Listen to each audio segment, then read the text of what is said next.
আসসালামু আলাইকুম। চাঁদ রাত আর ঈদ ব্লগ নিয়ে চলে আসলাম। ঈদের আগের দিন ইফতারে কি করলাম আর ঈদের দিন কি করলাম এগুলো নিয়ে আজকে কিছু কথা আপনাদের সাথে শেয়ার করব।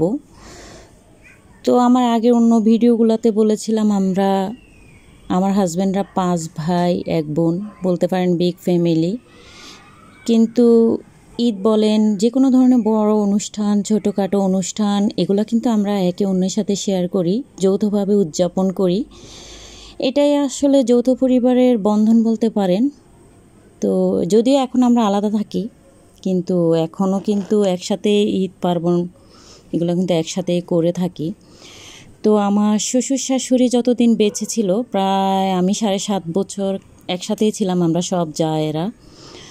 তো শ্বশুর শাশুড়ি বেঁচে থাকা অবস্থায় একসাথে ছিলাম, কিন্তু ওনারা মারা যাওয়ার পরে কিন্তু আমরা আলাদা হয়েছি। যদিও কাজের ক্ষেত্রে এখন অনেকে কাজের কারণে কেউ ঢাকার বাইরে আছে, কেউ ঢাকায় আছে, তো এই অনুষ্ঠানগুলো কিন্তু আমরা এখনও একসাথে করে থাকি।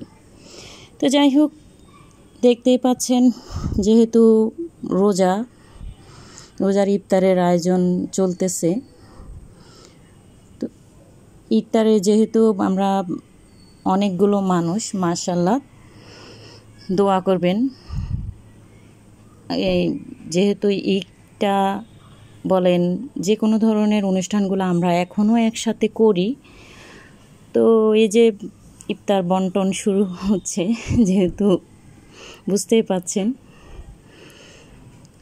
তো এই ইফতার বন্টনটা কিন্তু আমার ভাসুর করে থাকে। তো ইফতারের আয়োজনগুলো কিন্তু আমরা সবাই মিলে করেছি। এখানেও বলতে পারেন মানে অনেক মজার একটা যেটা আসলে আমি এখনও খুব মিস করি। আমি না, আমার অন্যান্য যারাও সেম সবাই মিস করে। আমাদের এই রোজাগুলা, যেমন বাচ্চারা আমরা জায়েরা একসাথে খাওয়া দাওয়া, ঘোরাঘুরি, আলহামদুলিল্লাহ ওই দিনগুলো আমার কাছে এখনও মনে হয় খুব ভালো ছিল। আল্লাহ জান্নাত নসিব করুক আমার শ্বশুর শাশুড়িকে, কারণ আমার শাশুড়ি অনেক ভালো একজন মানুষ ছিলেন, মা ছিলেন। আমার দৃষ্টিতে ওনার মতো মহিষী নারী আমি হয়তো আর দেখি নাই। তো তাদের জন্য দোয়া করবেন। এই যে দেখতে পাচ্ছেন, ইফতারি ভাজা পোড়া না হলে তো ইফতার হয় না। যদিও খেয়েছি, কিন্তু তারপরও আবার বানিয়েছি, প্লাস ধরেন বিরিয়ানি রান্না করেছি। তো সবাই যে যার স্থান থেকে ঈদ উপলক্ষে আসছে, তো সবাই আমরা একসাথে ইফতার করব।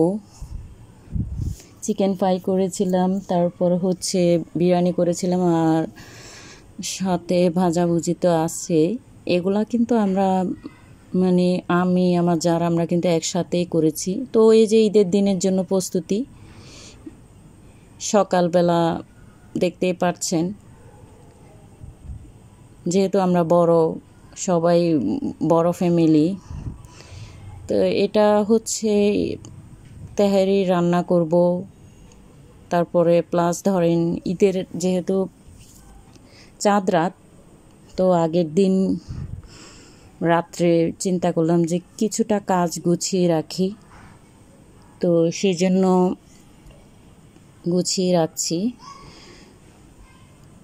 ভাজাভাজিগুলো চিন্তা করলাম করে নিই, কারণ যেহেতু আমাদের সবাই বাচ্চা আছে, কারো বাচ্চা বড় হয়েছে, কারো বাচ্চা ছোট রয়েছে এখনও। তো এই জন্য করা আর কি। তো যাই হোক, চিকেনগুলা আগের দিন রাত্রে ভেজে নিয়েছি।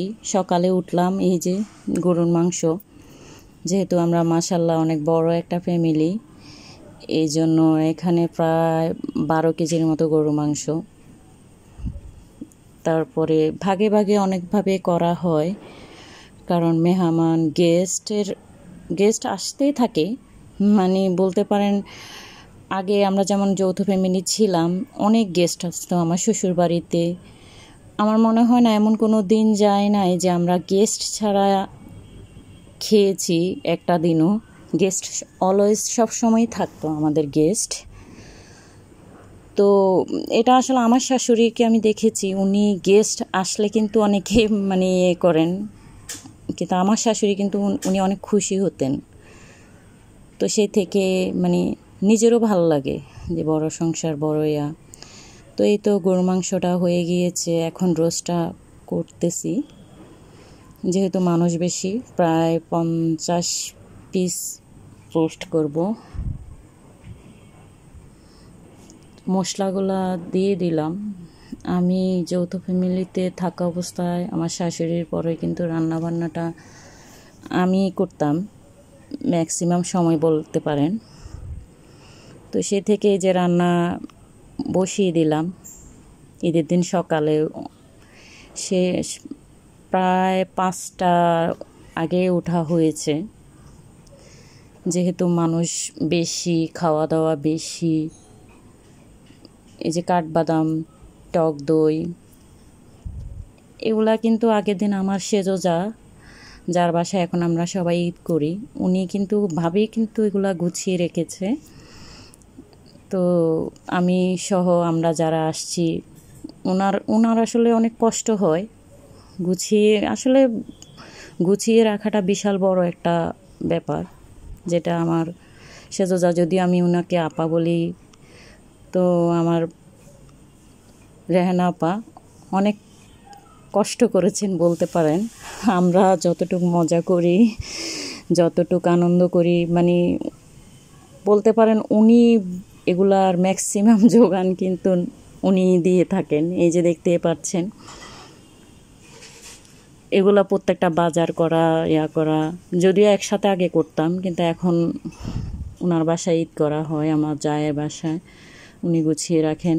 তো আমি যে এই যে রান্নাবান্না করি, হেল্পিং হ্যান্ড বলতে উনি তো আছে, সাথে আমার অন্যান্য যারাও আছে, তো ভাবিরাও করে, সবাই কাজ করে। মানে রান্না, ধরেন যৌথ ফ্যামিলির রান্নাটা যেহেতু আগে থেকে করার একটা এক্সপিরিয়েন্স আছে আমার, সেজন্যই আমাকে বলে গেলে যে তুমি করো। এই যে প্রায় 50 পিস রোস্ট করলাম। আমরা ছাড়াও মেহমান আসে, মানে জমিয়ে ঈদ আড্ডা বলেন, খাওয়া দাওয়া বলেন, এগুলা কিন্তু হয়। এই যে ঈদের আগের দিন রাত্রে এটা করে রেখেছিলাম, নবাবী সেমাইটা আমি করেছিলাম, আর মাঝখানে সকালে উঠে অল্প করে চা বসিয়েছি, মানুষ যেহেতু কম। তো দুধ চা আমরা খাই, কিন্তু একমাত্র আমার হাজব্যান্ডের বোন আপু আবার দুধ চা অ্যাভয়েড করেন, উনি লাল চাটা বেশি পছন্দ করেন। তো আপু অনেক ভালো একজন মানুষ বলতে পারেন, দোয়া করবেন ওনার জন্য। খুব শীঘ্রই আমেরিকায় চলে যাবেন, যাতে চলে যেতে পারে ওনার হাজব্যান্ড, যেহেতু ওই দেশে থাকে। তো এই তো চটপটিও করলাম। ঈদ মানেই চটপটি হবে না তা কি হয়। তো চটপটির আয়োজনটাও শেষ, মেয়েরা আবার বাচ্চারা পছন্দ করে। এই যে গরু মাংস রান্না শেষ, এখন বেড়ে খেতে বসবে, সবাই নামাজে গিয়েছিল।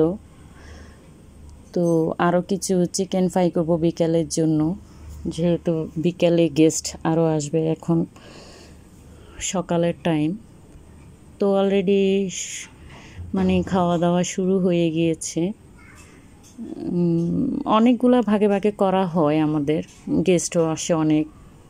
এই যে খাওয়া প্রায় মানে অনেকটাই বলতে পারেন শেষ হয়ে গিয়েছে। মানে গেস্ট আসছে, গেস্টদেরকে এর বাইরেও অনেক মানুষ আছে, আত্মীয় স্বজন, তাদেরকে মানে দেওয়া, তো প্যাকিং করা, এটা আবার আমার সেজোজা সবসময় করে থাকেন প্যাকিংটা। উনি আবার মাশাআল্লাহ এদিক দিয়ে খুব ভালো, ধৈর্য সহকারে প্যাকিং করে। আমি রান্না করতে পারি, বাট ভাগাভাগিটা আমার পছন্দ না, আমি করতে চাইও না, কারণ কম বেশি হয়ে যেতে পারে। রান্না আমাকে অনেকে মানে যত দিবেন তত করতে পারবো, বাট ভাগাভাগি না। এটাতে আমার মেজোজা আর সেজোজা এক্সপার্ট। সেজোজা এই যে সবজি করেছে, মেজোজা তো ওনার সবজিটা খুব ভালো হয়। সেজো যা করেছে এই যে টিকিয়াটা, আর ছোটো যা করেছে এই যে সালাডটা। তো এইভাবে আসলে আমাদের কাজগুলো না আমরা ভাগাভাগি করে নিয়ে থাকি। একসাথে থাকতে মানুষের মানে অনেক ধরনের সমস্যা হয়, কিন্তু আমাদের আলহামদুলিল্লাহ ওরকম কোনো বড় ধরনের সমস্যা হয় নাই। ঝগড়াঝাটি করে যে আলাদা হওয়া এরকম কোনো কিছুই হয় না। খুব মানে শ্বশুর মারা যাওয়ার পরে আমার শাশুড়ি আগে যদিও দুনিয়া থেকে চলে গিয়েছেন, পরে আমার শ্বশুর গিয়েছেন, এমনি যাওয়ার পরে সুন্দরভাবে আলাদা হয়েছি। তো ঈদ সালামির শুরু হয়ে গেছে। আমার ভাসুর দিচ্ছেন, ছেলে, ভাসুরের ছেলে, আমার নিজের ছেলে, ওরা ভাই বোন, আমরা সবাই স্টেপ বাই স্টেপ সবাই সবাইকে সালামি দিয়ে এই সালামির অনুষ্ঠানটাকে মানে এটা আমার খুব পছন্দের একটা বলতে পারেন। এটার জন্য মনে হয় সারা বছর অপেক্ষা করি। খুবই ভালো লাগতেছে। আমার ছেলে বা আমার মেয়ে, ছোট মেয়ে সালামি নিচ্ছে তার বোনের কাছ থেকে। এই যে ছেলেরা খাওয়া দাওয়া করছে। এটা আসলে রাতের স্টেপ ছিল।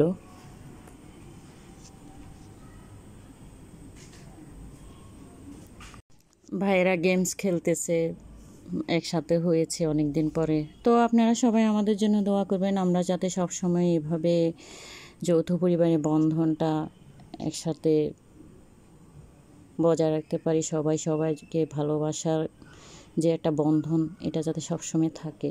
এই যে মেয়েরা নাচছে। তো ভালো থাকবেন সবাই, সুস্থ থাকবেন, আর আমার চ্যানেলটাকে সাবস্ক্রাইব করবেন। থ্যাংক ইউ সবাইকে।